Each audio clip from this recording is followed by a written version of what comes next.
जय जगन्नाथ ओम गुरु आपण मानक पुनः स्वागत करुच्ची आम चैनल प्राची मधुसूदन को। तेरे आपण मानक जन रखी कौन आपण मैंने जानते जे क्रोध को आम कि भाव नियंत्रण करवा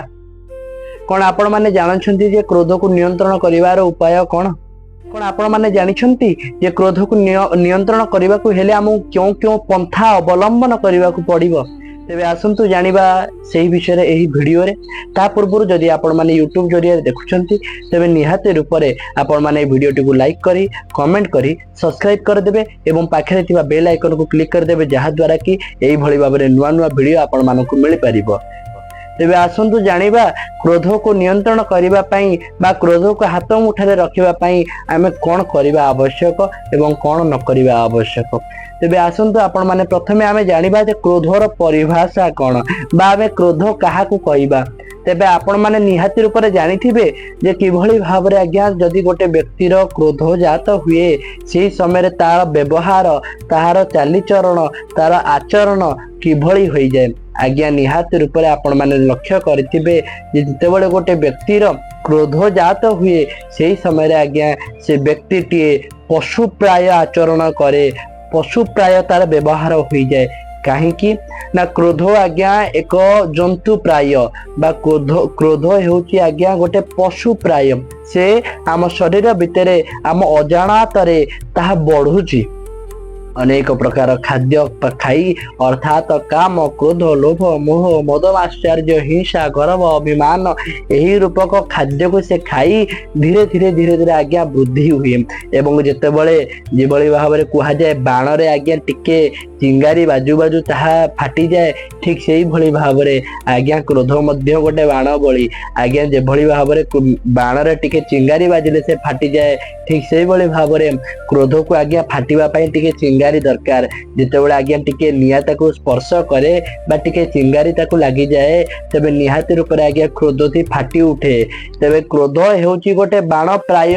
बा क्रोध हेउची गोटिए पशु प्राय एक जंतु प्राय तेबे से क्रोध को हमको हाथ मुठा को आनिबार अछि। क्रोध समय आम कौन करवा उचित कौन न करवा उचित क्रोध समय आमको कौन करवा द्वारा आम क्रोध शांत हुए तेबे मो गुरुदेव अनेक प्रकार पंथा कहउछंती बा अनेक प्रकार कार्य कहउछंती जहा को करवा द्वारा आमर क्रोध कम हेबो बा क्रोध समय आम क्यों क्यों कार्य करवा आवश्यक। तेबे आसंतु जानिबा सेही विषय रे मो गुरुदेव कहउछंती क्रोध व्यक्ति निज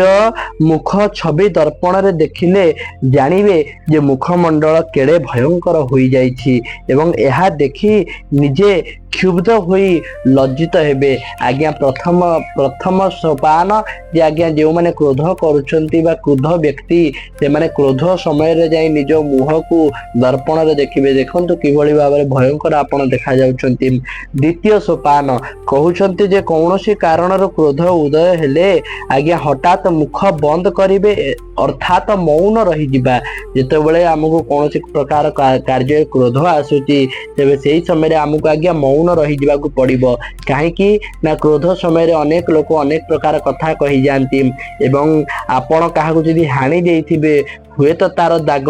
वर्षे पर 2 वर्ष पर बा 5 वर्ष पर चली जीवो किंतु जदि आपण बाणी रे कहार हृदय को आघात देइथिबे बा हृदय को हानि देइथिबे तबे आज्ञा से बाणी रो आघात केबे जाए नहीं। तेबे निहात रूप रे क्रोध समय रे हमकु मौन रहिबा आवश्यक। एवं तृतीय सोपान कहउछन्ते मो गुरुदेव जे क्रोध प्रवेश मात्रे क्रोध जेतेबेले हम हृदय रे प्रवेश करूची बा मन रे प्रवेश करूची आमे मने मने 1 ठारू 100 पर्यंत गणिले मध्य क्रोध शांत हो जाए। मो गुरुदेव कहउछन जेतेबेले आपन क्रोध आसुची सेही समय आज्ञा 1 ठारू 100 पर्यंत गणिबा को चेष्टा करंतु तेबे देखंतु निहाती रे आपनकर क्रोध शांत हेबो। एवं चतुर्थ कथा कहउछन जे मो गुरुदेव क्रोध उदय हेले मस्तक रे ठंडा जल देले ओ मुख हस्त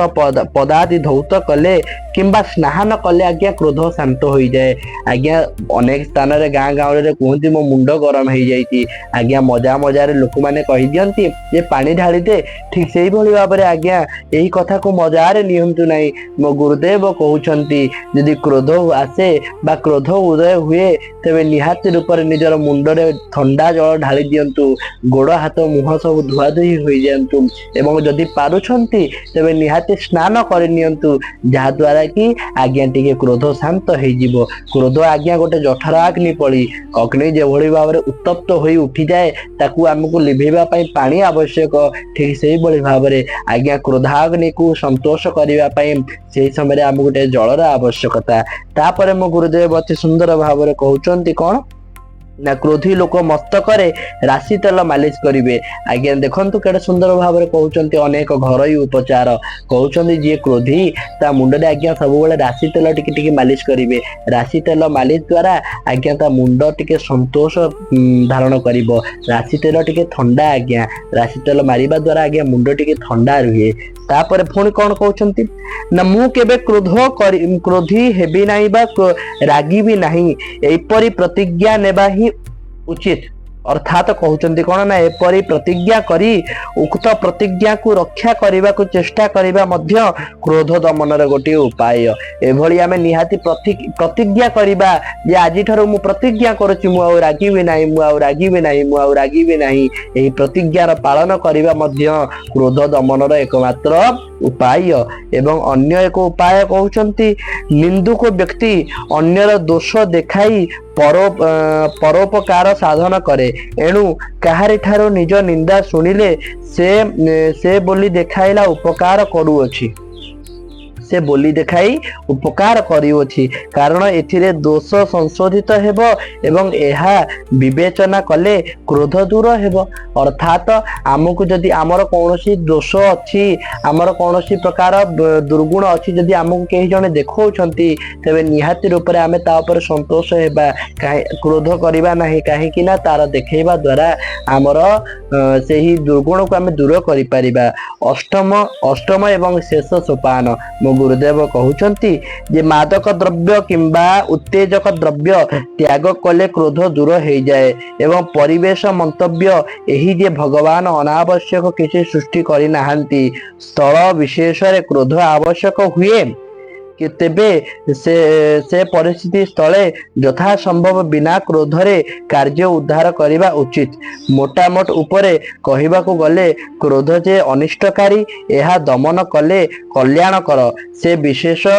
विषय रे संदेह नहीं अर्थात आज्ञा प्रकृति रे क्रोध हेउची हमर अनिष्टकारी आमे क्रोध करिबा द्वारा हमर अनिष्ट हुए किंतु प्रभु कहउछ जे कौनसी कथा प्रभु केबे अनावश्यक सृष्टि करंती नहीं तेबे किंचित स्थान रे क्रोधर आवश्यकता अछि मात्र सत सत आमे चेष्टा करिबा जे बिना क्रोधरे कार्य हेइ जाऊ रहुछि जय जगन्नाथ ओम गुरु।